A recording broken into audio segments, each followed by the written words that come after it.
Why the long face, Tiger? What if I can't handle? Oh, you can handle him. You're the top of the food chain.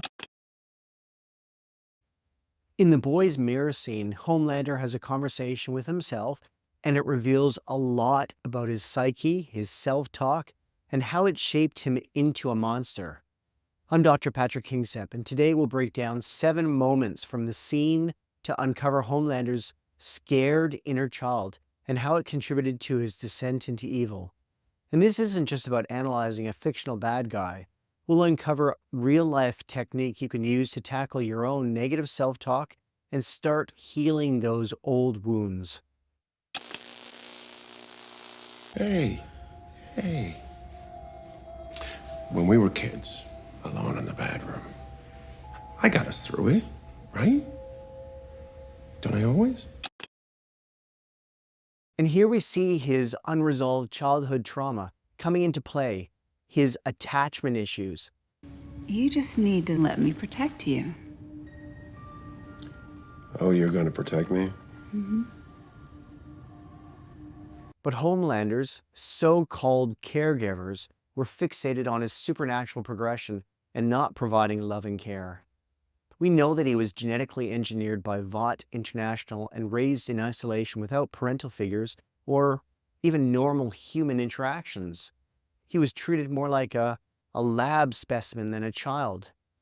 Jonah Vogelbaum was somewhat of a father figure to Homelander, offering smiles and encouraging gestures through a small window of a lab room, but never offering him unconditional love in the form of genuine acceptance, warmth, caressing contact, and one-on-one time. Every interaction was purely based on an evaluation of Homelander. These experiences created a deep sense of fear and mistrust, which now fuels Homelander's aggressive and defensive behaviors shown throughout this series. And now, I'll get us through this, just as long as you and me stick together. And here he is trying to reassure himself with his self-talk. The repeated phrase, "no matter what," shows his desperation to convince himself of his resilience and his ability to handle any situation. His reliance on his own strength comes about from his isolated upbringing, where he had no one else to depend upon. He's now so obsessed with his public image that Homelander often can't tell where his real self ends and his superhero persona begins. He's often the first to step in front of the camera or deliver overly rehearsed statements about his unyielding commitment to justice. And when the camera stops rolling, his megawatt smile instantly drops. We see this doubt creep in. He feels deeply fragmented inside, like he's constantly juggling different parts of himself to uphold this unbreakable exterior. What if Edgar's right? What if it was a mistake to take over Vought and then I am just talented and they all know I'm a fraud? I love this clip as it shows the classic symptoms of what's called imposter syndrome. This psychological pattern involves persistent self-doubt and fear of being exposed as a fraud, despite success.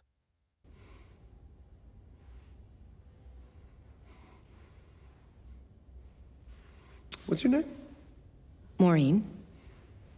Is there something you want to get off your chest, Maureen? When someone has imposter syndrome, often they say that their achievements are due to luck or external factors rather than their own abilities. The Homelander's fear that they all know I'm a fraud shows his internal struggle to resolve his outward image of invincibility with his feelings of inadequacy and anxiety about not being truly deserving of his position and his power. What did you give her? A little respect, Stan. Something you should have given me. What good would that do? Where would it even go but to the bottomless, gaping pit of insecurity you call a soul? And then his internal conflict increases his insecurities, driving his need for constant validation from others and control at all costs. What do you care what a bunch of mud people think? Come on. Tell me the real reason. I want to hear you say it.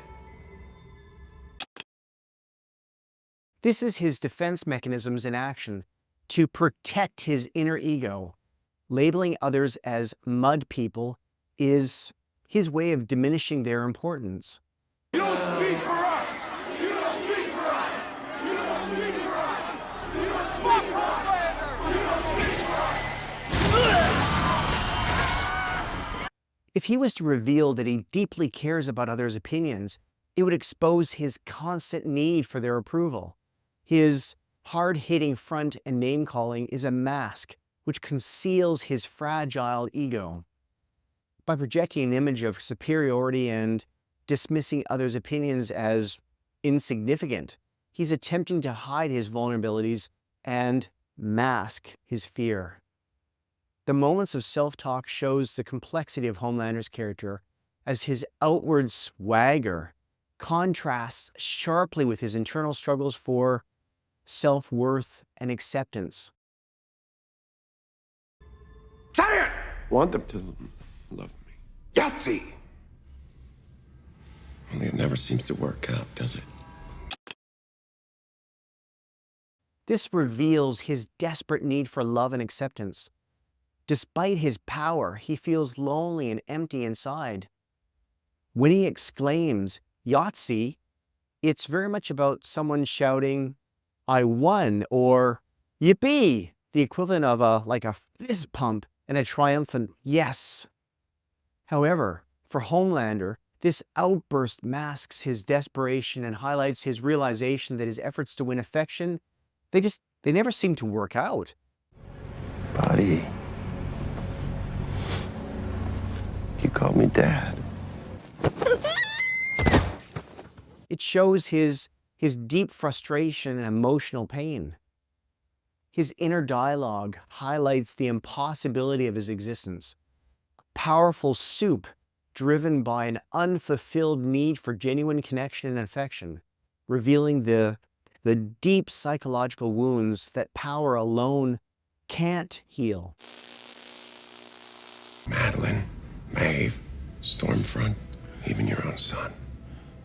So why do you keep running headfirst into the same brick wall? He can be charming and make great first impressions, which it attracts partners, and even his son at first. But his shallowness and his self-absorption lead to troubled relationships. His thinking chatter reveals his belief that connections with important people almost always end in disappointment or conflict. You're not my family. I don't need any of you. Remember that. His violent actions are kept in check for a period of time by his relationship with Madeline Stillwell. But she exploits his desperate need for connection by acting like the mother he never had, all the while lying and manipulating him.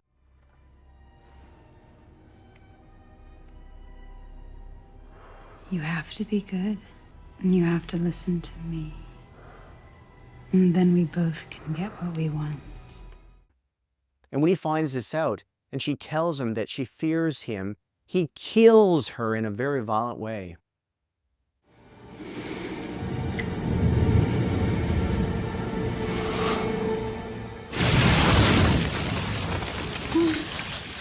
Also, when Maeve, once in a relationship with him, and perhaps, I think, the soup that knows him best, has a close bond with any other person, Homelander just sabotages the relationship. He strikes before he is replaced, undermined, or abandoned. It reflects unresolved attachment issues and a deep fear of abandonment.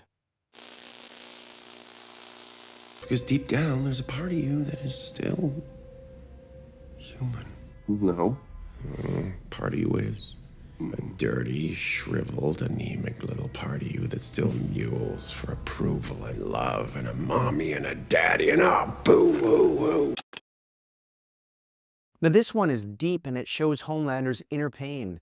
He's expressing disgust and shame towards his own human emotions and his need for love. This uncovers his belief that showing vulnerability is a weakness that must be eliminated.